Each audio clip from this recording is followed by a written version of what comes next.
Hello, friends. You know, there are unsung heroes in the motion picture industry. There is. People make movies. They make movies. There's all kinds of people. Everybody thinks that, when you go see Mission Impossible, that Tom Cruise made the film. It's a Tom Yeah. Cruise film. No, Yep. no, no.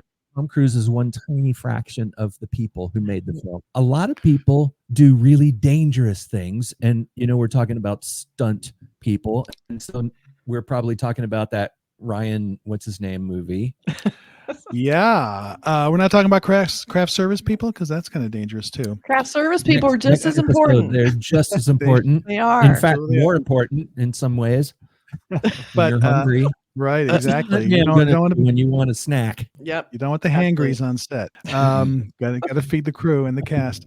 No, this is The Fall Guy, David Leitch's summer movie starring Ryan Gosling and Emily Blunt and Hannah Waddingham, and a movie that came out that is now streaming. And we took a look at it because we did a trailer reaction a while ago. So yeah, let's cover it. We all have our hands in the industry to some degree, and we all kind of know that the film sets are familiar, and whenever people who make whenever filmmakers make films about filmmaking, they always tend to get it right because that's what they do. So they know what it feels like, they know what it seems like. So when you see a film about filmmaking, it's usually going to have some level of realism to it, and get a sense of the feel of what it's like. And I think The Fall Guy really nailed that sort of chaotic, upside down, everything is on fire aspect of some film set. Yeah, that's true. And I also think it really captured that sort of retro TV feel where it was funny and action, and it did a great job of blending the two. And it was such a perfect vehicle for Ryan Gosling. And this was in production before Barbie came out. They made this film. And when they started marketing this film, since I do movie posters and movie marketing, I knew all about the marketing for this movie as it was happening, and it was a total Ryan Gosling in this TV show, it was kind of low level priority. And then when Barbie came out, it was like all of a sudden it became the priority, because it should have been anyway, because it's a fantastic, fun film, but also because he can literally do anything. I don't think this guy cannot do anything. I didn't expect him to be a big singer, and he's singing in Barbie. And he makes it look really easy. He makes it even in La La Land. The people are coming out and say, well, he's not a singer dancer, but he pulls it off in a way that's sort of very likable. He sort of does it. So I think he can do no wrong in that way. He's incredibly good looking, but a lot of good looking people are kind of repellent away. They're too good looking. They feel very off-putting and intimidating. He does not give that at all. He just seems like a good guy. I know that feeling. He's very much like Burk, very much like that. Yeah, I put people off a lot because I'm so good looking. He's been called the Ryan Gosling of Cinemondo. Which compared to me, absolutely. And he's wearing his hat that was featured in the film, because it was so meta. They actually had a real stunt company as part of the stunt organization in the movie. And so what does that say, Burk? It says Stunts Unlimited, and it's like a big deal stunt company here in Hollywood. And this hat is probably ancient. I'm not going to say how old this hat is, but I've worked with these guys back in the classic days when I actually worked with if you look these guys up, they're like legend, like Jeff Imada and Al Leong and Henry Kinji. Worked with those guys, and those guys did stunts on John Carpenter films and tons of films. They were in, you recognize them in Big Trouble in Little China and things like that, and just really good stunt coordinators and choreographers and fight coordinators and all that kind of stuff. And they got they're that you see that logo right there, sort of a sun logo in this movie several times, and I was like, I know those guys. I love that. But there's been so many really important films coming out, like Dune, very artful, masterful films, or Oppenheimer and all these movies that are great, and I appreciate them, but they're just not that much fun. They seem like they're kind of hard to watch, some of them. So it was fun just to see something that was just pure entertainment. It was smart on the inside, smart and authentic, because it knew the movie business, and it presented it in a really cool, unvarnished way. It felt very real. They included stunts that were record-breaking stunts for real in this movie about stunts. Apparently that roll in the car was supposed to be a record-breaking stunt. No one's rolled a car that much or something. I don't know. But some kind of jump. But in the movie, they were considered huge stunts, and then in real life, they were actually the huge stunt. And that's something that, you know, the director who used to be a stuntman would probably bring to this is like, I want to bring the stunt. It's about stunt people. It's about stuntman. We need to not only have that be a thing, but also we have to go for the record-breaking thing. So I really like that. And the other cool part is at the very end, they show a behind the scenes, go watch the credits, because during the credits, they show the actual stunts being done with all the wires and all, you know, the bags and everything, all the protective stuff. As you're seeing the movie where there's not necessarily a stunt, where it's just part of the action, they're showing you how the stunt was done. And I thought that was a very cool way to, you know, to kind of bring that full circle. It was really, really smart. Jackie Chan, remember Jackie Chan movies used to do that? You would do all that stuff. See him falling off, you know, like breaking his neck. Stories. Exactly. Guys, he's still alive. And David Leitch is a good action director. Not only is he well, he knows his shit. Yeah. He did Atomic Blonde and Bullet Train and some others. So this one, he brought the fun in the sense that it's, you know, it's based on the Lee Majors film, TV show from the 80s or whenever that was. So it sort of has that sensibility, that sort of family friendly. Yeah, that's the thing I noticed about it too. Is very family friendly, kind of. I mean, there's guys with machine guns blasting away, but they never seem to hit anyone. You know. And there's no blood, no blood explosions. Yeah, and it's not a gory movie at all. Not a gory movie. And when people get shoved out of cars going 90 miles per hour, they made a point of showing them rolling and sitting up and like, and not getting hit by another car. Right. Everyone turns out okay. So that makes it fun though. You know, there's just enough stakes, but you're not going to see anything too disturbing. It's like, this is all about just for fun. They're having fun. And they have like kind of a very intriguing, cool storyline where the main actor goes missing. And so they're like, you're the guy who can find him. Need to be the fall guy. He's going to be the fall guy. So he gets recruited by the producer who's been following this main actor. So he has to find this guy. So the whole thing is kind of where did this actor end up? And they do some great set pieces with that. When they make him go to this meeting with these drug dealers at this club, and they put him in the most ridiculous, like they wanted to look like the guy. So you could just get in the door like the main actor, because Ryan Gosling looked enough like the guy. So they have him in this fluorescent hat with this fluorescent jacket and this ridiculous fluorescent. The entire thing, he looked like a walking like fluorescent tube. And so everyone else is in black in this thing. He's all glowing. Basically, they're like, "Damn, that outfit!" And there was one line from one of the characters. It's like, "Damn, did you go to a rave in a sewer?" Or something like that. It's like, you look like you just got back from a rave in the sewer. It was just so, and Ryan Gosling's really good at like feeling uncomfortable in that out. Like he looked like he's trying to pull it off, but you could tell he was not comfortable in his clothes, which he shouldn't have been because he's not that guy. So I thought Ryan Gosling treads that line of being a very convincing leading man, super tough and very, you know, cool. He can be serious, but then also he has this sort of good sense of humor, a little bit of a wink, and then this vulnerability. Like there's a great scene where he's sitting in the car when he sees his, you know, director ex-girlfriend for the first time, and he's kind of feeling kind of sad, and he sits in the car and he sees her off in the distance, and he puts on this really cheesy song, and he's listening to it, he's starting to cry, and of course he knocks on the window. "Are you crying?" He's like, "No, I'm not crying." His relatability and his accessibility make him a star. I think, you know, he's obviously extremely good looking and he has talent, but those sort of, you either have that or you don't as an actor. And if you have it helps, you know, sort of. I mean, guys can like him too. He's not like one of these pretty boys that has nothing but his looks. He's also, I mean, like you were naming some other movies like Barbie and things like that, where he was singing and he's dancing. But remember him in the Blade Runner film, he was very serious and very dark, and that was a tragic, you know, heartbreaking kind of a story, and he was underplaying in that film in a way that really showed me that his range, you know, he can be Ken in the Barbie movie, but he can also be, you know, Agent K in the Blade Runner universe. That's right. And he works in both of them. I buy both of them. And the fact that he was in those movies, it doesn't taint the other one. You know what I mean? I'm not like looking at him thinking, "Oh, he's Ken from the Barbie movie." It's like, no, he's a whole new character in this one.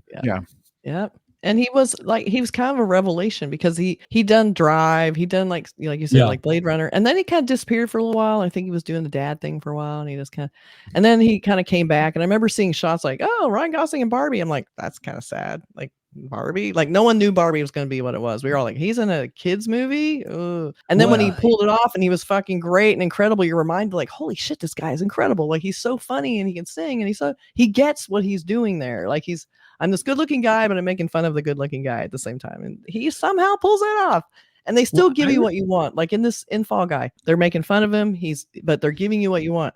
Yeah, they're making fun of him. He's still unbelievably charismatic and good looking. They give you him coming out of the water with his wet shirt, looking really slow motion. You know, you're like, thank you for this moment. Thank you. And then they would give you the funny, like kind of, moment after that. So, you're not taking it too seriously. So they never do that with women in movies. I know they never do that ever. It's like the perfect movie for him. I know it's true. They need to do that more to women. I know. Let's objectify some women once in a while. What's this objectifying men thing that's happening? I don't understand. But, I'm insulted. But it seems like even Ryan Gosling seems like he's aware of what he's doing in those moments, then being able to kind of give you the wink of like, yeah, okay, But he was like very buff, more buff than I thought. Oh, it's getting hot in here. So.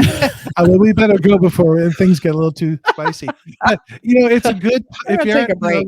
Stream it with the family. This is something that the whole family can enjoy and have a good time. Language, crank the popcorn going and enjoy yourselves. It kind of didn't occur to me though until I was pretty far into the film that this is like a family friendly kind of a movie, and it really is a family friendly kind of a genre as well. It's like an action film that you could, a teenager person could watch it with their parents if the situation came up, and they wouldn't be in one of those moments where it's all embarrassing and it's you know what I mean? And I sure do. Yeah. But it doesn't feel like it's pulling punches. Like you still feel like you're getting something visceral. Like it doesn't feel like, family friendly movie. You can I'm not watching that. That's what I was going to say.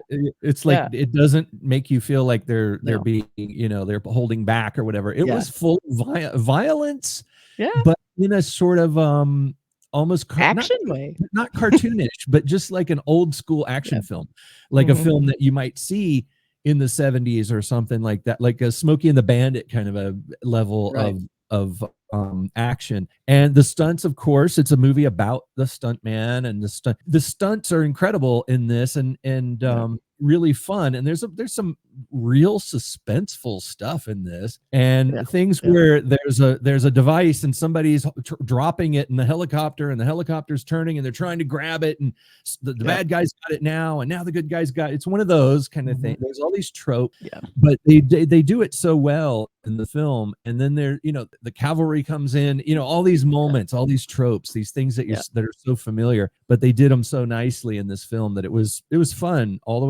way through. It kind of starts running, and it runs through the whole film. The whole way like a stuntman. And they had a great dog character in it. It was really fun. They used him in a good way. Dog doesn't get hurt. That was nice. There's also, I like that little visceral moment that stood out for me, was where he goes to this really nice hotel and he gets the key card. He has to go to this room with the key card. So he goes up there, and of course the key card doesn't work. It's like, so he has to go back down, and he's still wearing this ridiculous, completely conspicuous outfit. So he goes down and gets his key card again. And he tries to get just like, ugh! So finally he just busts the door down, which is how we all feel. Because I was like, just give me a damn key. This key cards. And then of course man, he knows obvious how to barricade a door. Yeah, exactly. He knows how to do it safely. Right. And then the ridiculous outfit ends up being a plot point. Like, there becomes a reason why he's wearing the suit. And he gets, they think he's the one that killed someone. And of course it shows him at the door doing the key card thing. This ridiculous outfit. So it's actually, and they make a few little points about, deep fakes and CGI that are kind of funny. Just some little moments there. But I thought it was a lot smarter than I thought it was going to be, and a lot more entertaining in a really just pure joy way that was very fun. And it nailed that sort of film of us, that film set vibe where everybody is running and they all have ideas. Copy that. Everyone has I'll be right idea. there, flying in, traveling, flying in, all the lingo and stuff, and everybody's got the traveling, and and it's just this constant ballet of chaos on a film set. Yep. And then the explosions are going off, and it's like, wait, we're not rolling. And they're all just doing them. We just want to do it. Yeah. So funny. Did they use the term taillights or points or any sort of onset stuff? Taillights, but Yeah. hot points. Yeah, hot points, exactly. yeah. But highly enjoyable. We wanted to talk about it because it's on streaming now, and you might want to check it out. And I say definitely worth checking out. Yeah, Yeah. I wasn't expecting to like it, to be honest. I mean, I don't know why, but it just looked kind of like Just look kind of dumb, you know. It was going to be one of those kind of dumb action films, but it's dumb. actually a fairly smart action film. Yeah, exactly. And I mean, the key thing is what you said. It's hugely entertaining. Just entertainment. Yeah. So check it out. The Fall Guy with Ryan Gosling and Emily Blunt's in it too. Oh yeah, that's her. She was in it. No, she was good. She was good. I believed her as a director. She's a strong female character. The only thing I did not particularly like how they wrote her character, she talked too much about the relationship. It was just endless. Like, you know, what went wrong? Are we going to make this work? I'm like, you guys, we don't need this much. And then I'm like, even if I was him, I'd be like, stop. Why? And I do not feel that way about women in movies. So I was like, if I'm feeling this way. So, and I didn't feel like the chemistry was that strong, but they're both really good actors. And it felt complicated. Like, she was the director. He is a stuntman. Like, it kind of made sense that it would be a kind of strange relationship to be in overall. Relationships are all weird anyway. So in a way, even though I didn't really feel like there was a ton of chemistry, in a way that kind of made sense for the movie, because it was almost like, we can't do this. This isn't the thing to do. Should we do it? We may not do it, you know, but small quibbles, because it was very entertaining. Tricky. Work relationships like that are always tricky. But the thing is, in a romantic type of story like this, where you have another story that the romance is wrapped inside of, I feel like this is one little quibble that I have too, similar to what you just said, but about the chemistry. But one thing that I always feel like they miss sometimes in films where they have a romance that like there's a big story and then there's the romance, as opposed to the romance and then another story, that when the romance is smaller, they forget to define the characters in a way that makes you realize why they're in love. Like, why does she love him so much, or why does he love her so much?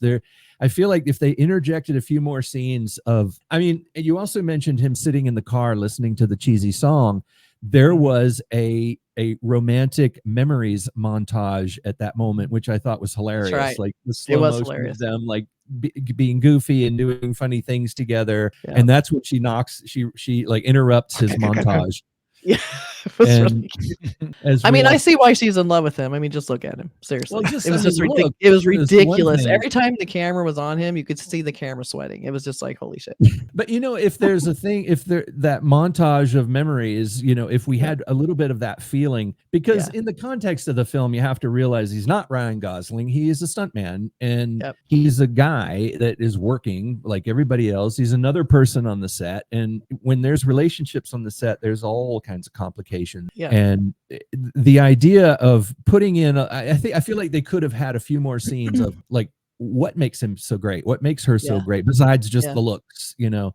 What made him fall for her, you know, one of those moments that he looked at her and he was like, she's cool. Like, she said something about him in the movie that she said, I waited 15 minutes while he escorted a cockroach out of the house. He could never hurt anyone. That made me fall in love with him immediately. If we had seen that, you know, instead of her just saying it, you know, it would have been one of those moments where you're like, okay, I get it. You know? Yeah, that's true. One more little thing I'll just throw out there is that, you know, at the beginning, it's not really a spoiler. He gets injured, so he can't be a stuntman. So he's out of the game for a while, and he kind of lets himself go. His hair gets all scraggly. He looks like garbage. It's like, bleh. He's like parking cars. He's lost all hope. He's just like, whatever. He's dressed terribly. That is the one moment where they show him without a shirt on when he's looking his worst, and he's all like, oh, he's let himself go. And I'm like, not with those damn abs, he has not. So it was almost like a little wink of like, yeah, I know he's down and out, but he's still Ryan Gosling. Right. So it's just kind of like, you could tell the director was having fun with the audience with that one. Yeah. Like, we're not even going to give you the great scene of him looking like Ryan Gosling with the unshirt off. We're going to make him look like Matthew McConaughey. Well, Matthew McConaughey's not that bad, but you know what I mean. Right. like Thor in the movie. Yes, like Thor when he let himself go. It was like, no. Infinity. He did not let himself go. He only let himself go so far. He still worked out, apparently. That's all I got. That's it. But yeah, it was a fun movie. We had a good time. We watched it in a group, in a group setting. Kathy had a movie night at her house, where she always has the fantastic movie nights where she decorates, and there's like there's a theme and movie night food, theme. it was all incredible. And so much fun, and it's a really good movie to watch with a group of people. That's why I'm thinking this would be a good movie to see in a theater, because it's such a movie, you know. I know. I wish we had. Yeah, it's gone, long gone from there. But it's streaming. You guys can watch it now. Check it out. We're in a group and have a good time at the Enjoy movies it. at home. Yes. All right, everybody. Bye. See you, everybody. See you. Bye.